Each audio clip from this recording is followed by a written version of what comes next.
देखिए लेसन कितना 8 लेसन में त्रिकोणमिति का परिचय, त्रिकोणमिति का हम लोग पहले अलग से उदाहरण ले करके जो है ना क्वेश्चन बनाते हैं, ठीक है। जब समझ में आएगा तब हम लोग किताब में जाएंगे।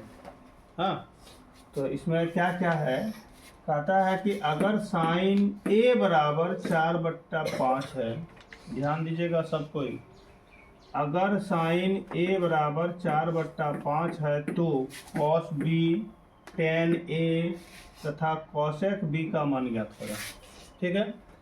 इस तरह का अगर हिसाब दिया रहेगा, थीटा के जगह पर a b c p q r k l m मैंने a b c d का कोई भी लेटर अगर दिया रहेगा, याद रखिएगा कि त्रिभुज में वही नाम होगा, ठीक है। इसमें देखिए दो को नाम आ रहा है, ए और बी, तीसरा नाम कुछ भी लिख सकते हैं, सी लिखो, डी लिखो, एफ लिखो, ई लिखो, कुछ भी लिखो। तो हम एक त्रिभुज बनाते हैं। कौन त्रिभुज बनेगा? समकोण त्रिभुज। इस कोण में, इस त्रिभुज में एक चीज याद रखना होगा, इसमें जो नाम आ रहा है, नाम क्या क्या आया, ए और बी, वह नाम न्यून कोण में लिखाएगा। कहाँ लिखाएगा? न्यून कोण। और न्यून कोण होता है यहाँ और यहाँ। इसका मतलब अगर हम यहाँ पर ए लिखते हैं तो यहाँ बी लिखेंगे, ठीक है। अब सवाल कोई करेगा कि हम यहाँ बी और यहाँ ए लिखेंगे, तो लिख सकते हो, कोई दिक्कत नहीं है। लेकिन ए और बी यहीं पर लिखाएगा। यहाँ ए लिखिए तो यहाँ बी होगा, यहाँ बी लिखिए तो यहाँ ए होगा। क्लियर हो गया यहाँ तक? कोई दिक्कत यहाँ तक में? कि अगर क्वेश्चन में साइन ए दिया है, इसमें ए नाम आया, कॉस बी दिया है, निकालना है, बी नाम आया, ए नाम आया, फिर बी नाम आया, आया कि नहीं? तो जब भी नाम आएगा दो ही आएगा, तीसरा नहीं आएगा। तो इस त्रिभुज में जो ए बी जो नाम आ रहा है वो कहाँ लिखना है? न्यून कोण में। तो न्यून कोण यहाँ और यहाँ होती है, यहाँ तो समकोण होती है।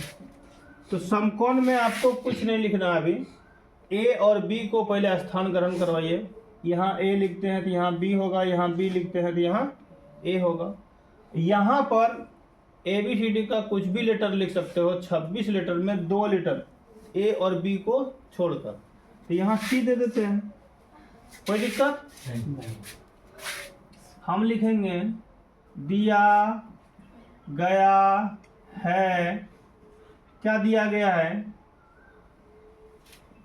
कि क्या दिया गया है, साइन ए बराबर 4/5 बराबर, साइन का सूत्र क्या होता है?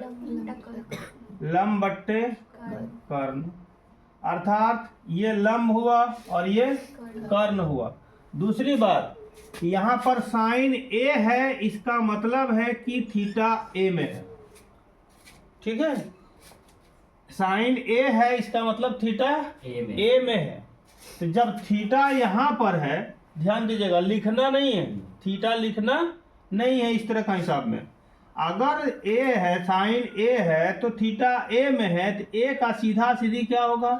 लंब। तो लंब में कितना होगा? 4। अब बट्टे कर्ण, कर्ण तो ऑटोमेटिक सबसे बड़ी भुजा कर्ण होती है, ठीक है। इस त्रिभुज में हमको क्या निकालना है? ए सी।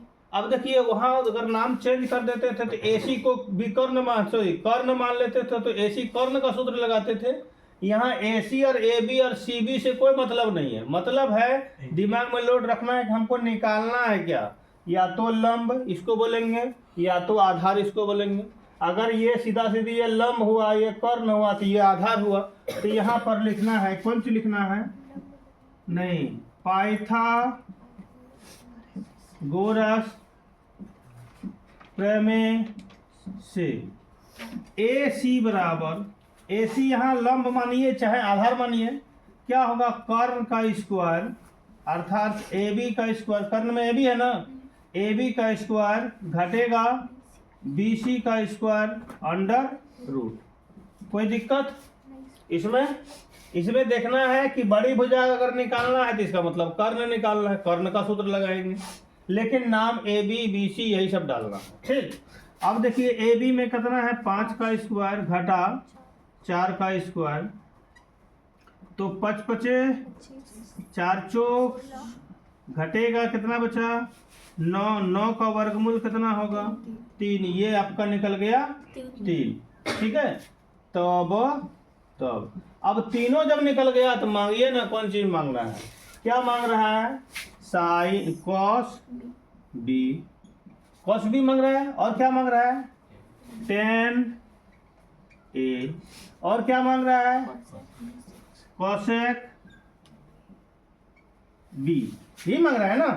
तो साइन बी, तो बी यदि साइन बी बोल रहा है इसका मतलब थीटा कहाँ है बी में, थीटा कहाँ है बी में, तो बी में यदि थीटा है तो इसका सीधा सीधी ये लंब मानना है, सिर्फ और सिर्फ यही लेसन के लिए ऐसा करना है। इस तरह से करने से क्या होगा कि आपका हिसाब कभी गलती नहीं होगी।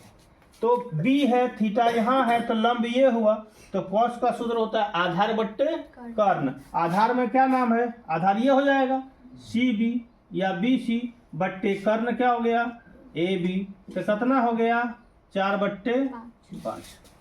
दूसरा टेन ए मने थीटा है यहाँ, तो लंब हो गया ये हो जाएगा, इसका सीधा सीधे लंब ये हो जाएगा, तो यहाँ क्या हो जाएगा बी सी बट्टे आधार ये तब हो जाएगा ए सी, तो कितना हो गया 4/3।